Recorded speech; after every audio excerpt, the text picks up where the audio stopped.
Hey guys, Seb Goldswain here, and welcome to another one of my weekly lessons. So I have really been enjoying over the last couple of weeks having a look at the minor pentatonic scale and how various famous guitar players have found ingenious ways of spicing up that scale that we all know and love. So this week we're going to have a look at one of my favorite guitar players and how he approached the pentatonic scale, the minor pentatonic scale, and that this week is Django Reinhardt. So Django Reinhardt, some of you might not think of him as like a bluesy pentatonic kind of player, but he did use a lot of that in his playing and he just covered it up very well. So what we're going to have a look at today in the Django Reinhardt style is the idea of chromatic approach notes. And then we're also going to have a look at jazz enclosures. So basically the idea is that you can take any note in your scale and you can approach it from a semitone below or above.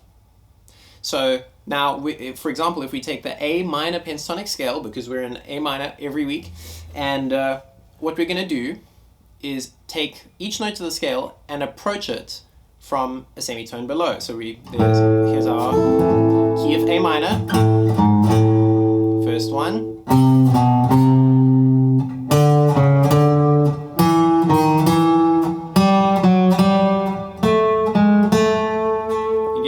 So instead of your normal minor pentatonic scale, you get this more gypsy jazz kind of exotic sound.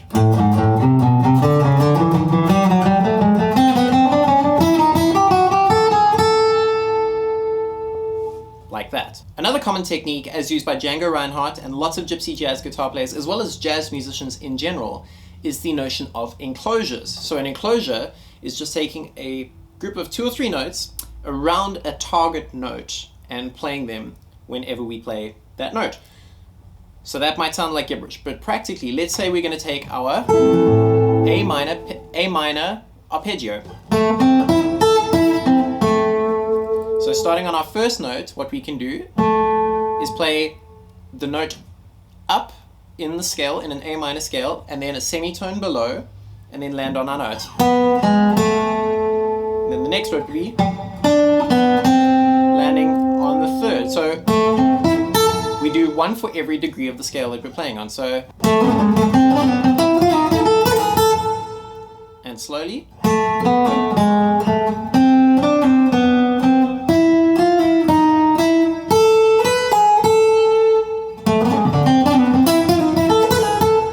There you go. So all we're doing is taking our A minor pentatonic shape, or our A minor arpeggio in this case, and just applying those enclosures to every single one of those notes in that arpeggio.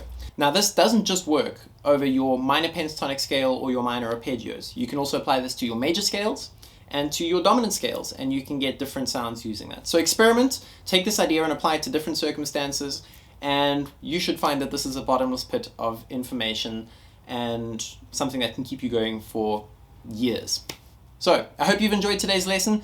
Please do head over to Patreon to get the tabs for this lesson. Do subscribe over there and subscribe to my YouTube channel. We'd love to see you guys there, and we'll see you next time. Thank you.